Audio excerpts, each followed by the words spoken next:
welcome to today's video. I wanted to start it off with Metamora, my green tree python, because we're going to be talking about green tree pythons today. So I just wanted to take her out really quick, that way you guys can see her. I will show you guys some clips of her throughout the video as well, but I'm going to go put her back and then we're going to get started. All right, gardeners, let's get started. So I feel like I don't know a ton of people that own green tree pythons, but there are a lot of people that are always saying they want to have one in the future. So I figured, why not make this video, especially if you're thinking about getting one. This will give you a little bit more insight. We're going to be going over everything that you are going to need, basically a shopping list for a green tree python. And I will get to a video on them because I know you guys are constantly asking me what are the challenges for keeping them. I'm gonna do that down the line, just not today. So today we're strictly just gonna be doing the shopping list for green tree pythons. So the first thing that you're gonna need for a green tree python, obviously, is an enclosure to put it in. So there are so many different things that you can do. A lot of people do get them as babies, and the babies are very, very small. So what you can do is start off with a small enclosure and upgrade over time. That's what I did. I started off with basically, it was like a plastic container the size of a shoebox. It was so tiny. I was very worried that like a lot of space would stress the animal out. I've learned over time that that's not really the case if you fill the enclosure out and all that good stuff. But if you do want to start smaller, you can. So I started with something like kind of like a shoebox size, and then I upgraded to an 18 by 18 by 24, and then I upgraded to a 2 by 2 by 2, which I absolutely love. If you have a baby, I would just recommend to go straight for a 2 by 2 by 2. And then the minimum for an adult that I would recommend might be kind of controversial, but I think that the minimum for an adult should be a 4 by 2 by 2 enclosure. And a lot of you guys are probably like, why would you do that size? They are arboreal and they need a lot of height. You would think that the height is what's most important for green tree pythons. While it is important that they're arboreal and they're going to be off the ground, when they go through their setups, they will utilize way more horizontal space rather than vertical space. So it's important to have both. So that is why I think the 4 by 2 by 2 is such a perfect size for an adult, because it gives them the height that they need and a ton of horizontal space. I personally have the Zen Habitats 4 by 2 by 2 PVC enclosure. It is technically Meridian as well from Zen Habitats, and it is 120 gallons worth for my green tree python, and it is such a great size. She utilizes every inch of that enclosure.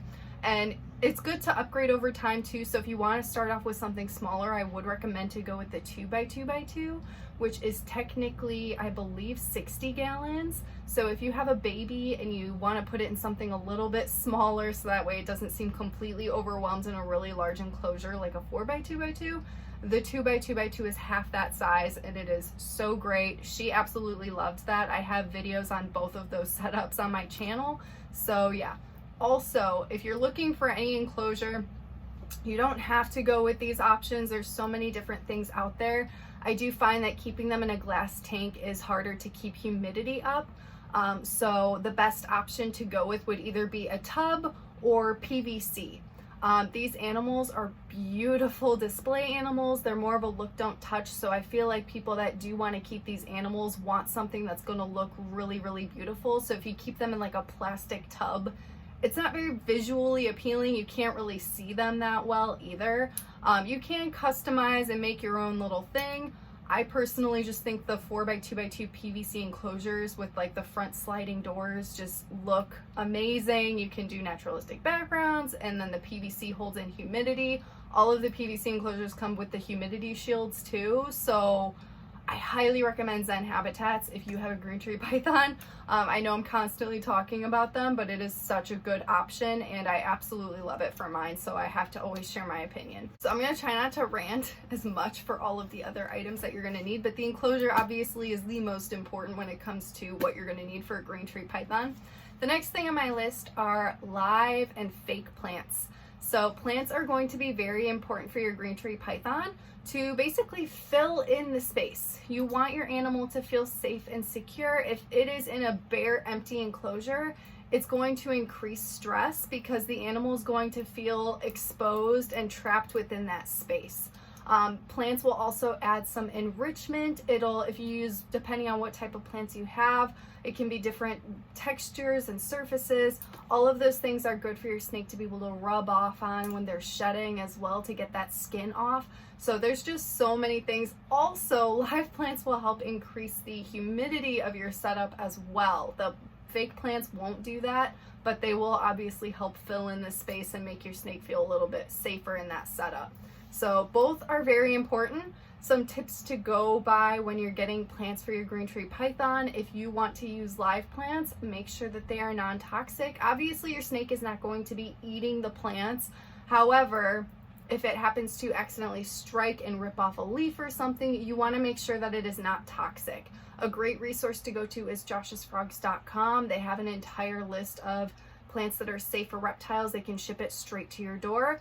If you do want to go with live plants somewhere else, again, make sure they're non-toxic. If you're getting them from a place like Home Depot or Lowe's, you got to make sure that you clean them off before you put it in the setup, because they may be coated in chemicals and pesticides and things like that, that again, you just don't want your snake ingesting. They do like to drink moisture off the plants in the setup as well to stay hydrated. So if the plant has any chemicals on it and then it drinks that and gets the chemicals in their system, just not a good situation. If you are going with fake plants, please do not use any fabric fake plants, because the green tree pythons require a high humidity, and the bacteria that will latch onto fabric plants is disgusting. It's going to be impossible to clean, and it's going to be pretty gross. So I would recommend going with some plastic plants. I like to go to Michael's. They have a ton of different options there that are really, really appealing and look naturalistic. So all of those options are great. Just make sure you follow those guidelines so that way it's safe for your snake. Number 3 is branches to climb on. This is one of the most important things for your green tree python. They are arboreal. They're going to be up on the branches 24/7 unless it's nighttime and they're just roaming through their whole enclosure, being their crazy selves at nighttime, because that is what they do. But branches are very important. Depending on the size of your snake, it is important to offer them branches that are similar to the size of their girth. You can also have some smaller, some thicker ones. It's good to have variety. Your snake will go to what feels the most comfortable. Obviously, you want to pay very close attention to the options that you're offering near the basking area, because your snake is most likely going to be under that area. So it's going to want to go like temperature wise where it feels most comfortable, and you want there to be a comfortable branch for your snake to be able to perch on as well. As you saw in the beginning of the video, I took Metamora out on her branch. Removable branches are critical for green tree pythons because they're not always handleable. If you need to clean the setup and get your snake out, you can't just like peel them off a branch. They are not going to be happy with that, and they will gladly let you know. So if you have a removable branch, you can just grab the branch, your snake will chill on the branch, you can do what you need to do, and then you're good to go. So with branches also, it's good to offer a variety of different textures, again, for shedding and enrichment. All of those things are great. I personally love the Josh's Frogs Jungle Wood. That's what they're called. Jungle Wood is amazing. I love the texture of it. It has different curves in it. It's very, very cool, very naturalistic. I absolutely love it. So check that out at Josh's Frogs as well. Josh's Frogs is a great place to go for like all of the supplies, and in case you haven't noticed, that's what I do as well. And by the way, if you guys shop at Josh's Frogs and you haven't used my code before, it's a one-time use only. You can use the code Reptilian Garden 15 and save 15% off of your order. Number 4, this isn't necessarily a requirement, but I put it on the list because I personally think that it's very important and it really helps when you're making your setup for these guys. And it is to do naturalistic background. So it's not something you have to do. It's not a requirement, but it's on my list because if you are trying to secure branches into place, if you have a naturalistic background, it is so easy to do that. And the branches will be removable. You could take them in, put them out, do whatever you want to do if you are using spray foam. And then the other thing that I love about it is that it will also help to increase humidity. something rough for them to rub on.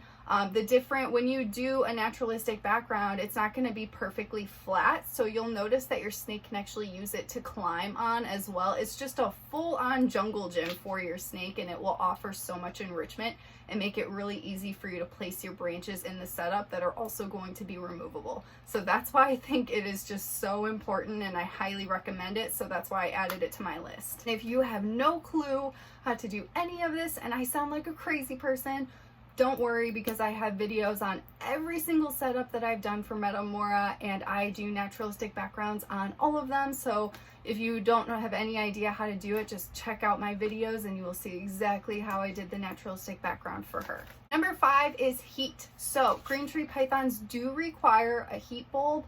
Some people do use heat pads depending on the setup. I actually did use a heat pad at first when I had her in this like plastic tub.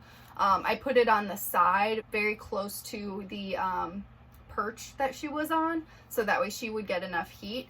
I didn't really like that system. It wasn't very natural and it was just kind of weird. So I personally just prefer to use a heat bulb. They are very, very picky about the temperature that they like. I have to keep Metamora in particular always at 83 degrees on the dot. That is where she's content. That is where she's happy. Anything more than that is going to be too hot for her and she's not going to be comfortable. So it's very important to make sure that you get a heat bulb and use a temp gun to measure the distance away from the basking spot to make sure that that basking spot is going to be perfect for your green tree python, because they can be very picky and they like things a certain way. And you obviously don't want to burn your snake or make sure they're not getting enough heat to properly digest their food. All of these things are just so important. So definitely get a heat bulb and a temp gun. I'm going to add that in there as well. Number 6, again, is not required, but I'm putting it on my list because I do think that it's beneficial and it's a better idea to use it, and that is UVB. So if you want to use UVB for your green tree python, you should use a T5 5.0 bulb, or the Arcadia brand is the shade dwelling bulb. They have like different percentages that I don't know because I don't use it. Actually, the bulb I am using for Metamora is Arcadia, but of course I forgot what the percentage is. It is a shade dweller bulb though. So I would recommend to use that because they're not going to be obviously basking completely. They're more of like a tropical species. They're going to be in the shaded areas, but I do find that if any animal that's in the trees, like out during the day, it's going to get exposed to some UVB from the sun. So that is why I think that this species in particular, it's a really, really good idea to offer it. It can be beneficial for them as well. So why not? And I had to put it on my list. Number 7 is a moist substrate. So I have actually heard, I don't really know what the deal is. If you guys know and you can tell me in the comments, a lot of people have said that apparently it's controversial to use a bioactive substrate for green tree pythons. I do not know why people are saying this, and I have never had any issues with doing this with Metamora. I find that it's a more naturalistic setup. It keeps things cleaner if you're going bioactive. For anyone that is unaware of what a bioactive substrate is, it's when you have substrate and then you add microfauna like isopods and springtails into the dirt that'll help to clean up the waste in the setup. You don't have to do that, but what you have to do is use a substrate that will retain moisture to increase the humidity for your green tree python. So anything like a cocoa husk, I personally love Josh's Frogs biobedding, use it for all of my reptiles. You can also add moss into your substrate and leaf litter for enrichment. And leaf litter is very, very important if you are using microfauna because they will eat away at that as well. So all of that information, you guys can decide to do what you think is best. I personally do have a bioactive setup for my green tree python. I haven't noticed any issues. I'm not really sure why people think that that's not something that's a good idea to do. So if you guys can let me know if you know anything about that, like fill me in, because I do not know why people are always saying that. Number 8 is a large shallow water bowl. So green tree pythons don't typically drink from water bowls. They do like to drink up the moisture throughout the setup on other leaves. If you put a water bowl higher up, they will drink from that. but they typically don't like to do it on the ground. However, it's good to offer it just in case your snake may drink from it, and a large shallow water bowl will also help to increase the humidity significantly in the setup. So very, very important. Again, if your snake wants to shed or something, it may go through the water bowl as well. It will help them with shedding, all that good stuff. So you absolutely need a water bowl for your setup.